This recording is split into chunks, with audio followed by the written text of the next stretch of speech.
এভারেস্টের মাথায় দাঁড়ানো কিন্তু গোল না, আমাকে ফিরে আসতে হবে আমার যে সেফ জোনে। আমি এভারেস্ট জয় বলি না, কারণ কি কাকে জয় করছি? আমি তো আমার লিমিটের সঙ্গে জয় করছি। এভারেস্টকে জয় করা যায় না, কারো ক্ষমতাই নেই। এভারেস্ট কেন, কোনো 5000 মিটার শৃঙ্গকেও জয় করা যায় না। তো 8000 মিটারের উপরের এইসব শৃঙ্গগুলোতে খুব বেশি হলে 5-7 মিনিট, মেরে কেটে 10 মিনিট থাকে। আচ্ছা, কিন্তু আমি 1.5 ঘন্টা ছিলাম।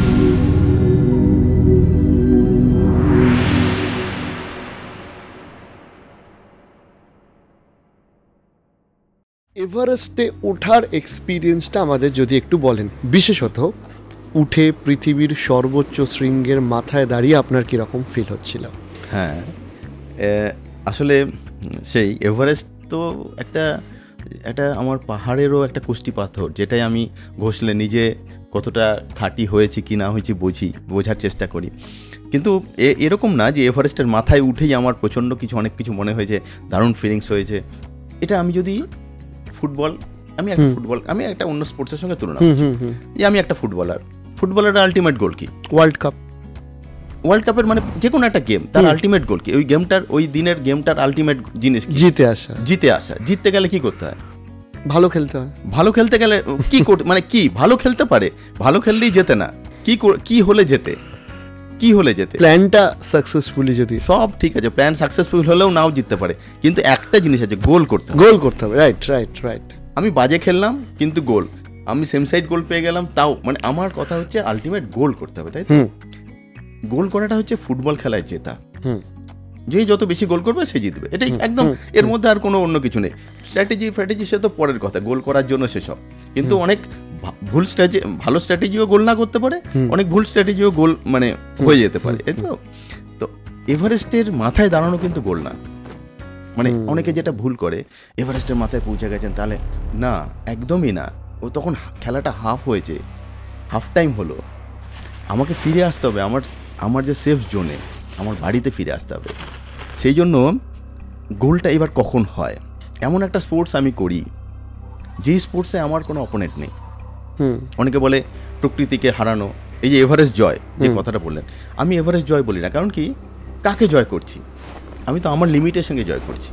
এভারেস্টকে জয় করা যায় না, কারো ক্ষমতাই নেই। এভারেস্ট কেন, কোনো 5000 মিটার শৃঙ্গকেও জয় করা যায় না।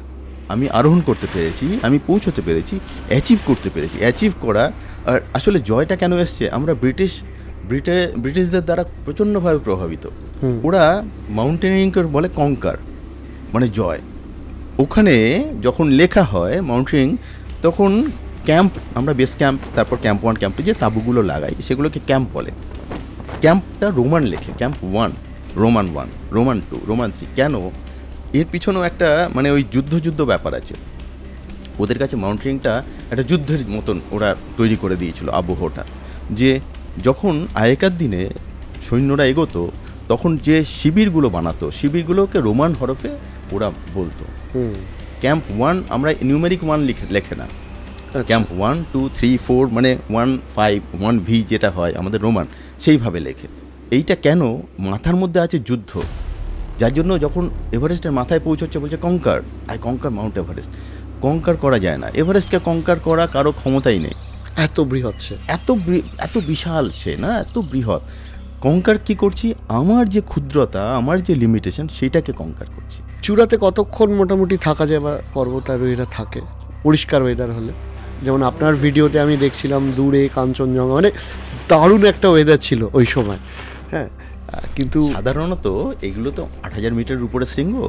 তো 8000 মিটারের উপরের এইসব শৃঙ্গগুলোতে খুব বেশি হলে 5-7 মিনিট, মেরে কেটে 10 মিনিট থাকে। আচ্ছা, কিন্তু আমি 1.5 ঘন্টা ছিলাম। 1.5 ঘন্টা ছিলাম কেন? আমি খুব মানে আমার মধ্যে একটা নিজের একটা দায়বদ্ধতার মধ্যে বেঁধে রেখেছি, যে চোখ দিয়ে আমি দেখেছি, এই যে বললেন যে দূরে কাঞ্চনজঙ্ঘা, মাকালু, দক্ষিণে লোৎসে, দক্ষিণ পূর্বে মাকালু, মানে এই যে ভয়ঙ্কর সব বড় বড় এক একটা দৈত্যাকার, তারা নিচে, সবাই নিচে। আমি তো একদম পৃথিবীর চূড়ায় দাঁড়িয়ে আছি। শুধু তাই না, হাজার হাজার শৃঙ্গ, মানে আমাদাবলাম, লোবুচে, মানে চারপাশে তিব্বতের দিকে টিবেটিয়ান প্ল্যাটু, আরও অসংখ্য শৃঙ্গ, পাশে ছাংসে বলে একটা শৃঙ্গ, এদিকে পুমুর, মানে চারদিকে শৃঙ্গ। সেইটা মানে বিভোর হয়তো দেখছিলাম, তখন একটু চোখে সমস্যা হচ্ছিলো, একটু ঝাপসা, কিন্তু দেখছিলাম। মানে ওখানে বরফে সারা রাত ধরে হেঁটেছি, রিফ্লেকশনে চোখে একটু ঝাপসা দেখছিলাম, একটু ঘষা কাচের মধ্যে দিয়ে দেখছি যেমন জানো, কিন্তু এটা তো বুঝতে পেরেছি আমি পৃথিবীর সব থেকে উঁচু জায়গাটায় আছি। আর একটা জিনিস আমার মাথায় কাজ করে, আমার খুব মাথা ঠান্ডা থাকে। জেনারেলি কি হয়, যেহেতু অক্সিজেন খুব কম ওখানে, এখান থেকে অক্সিজেন প্রেশার 1/3, তো ন্যাচারালি অক্সিজেনের ডেন্সিটিও কম, তো ব্রেনেও অক্সিজেন কম যায়, সেই জন্য আমাদের চিন্তা ভাবনাগুলো না অত সংহতভাবে মানে একদম করতে পারি না।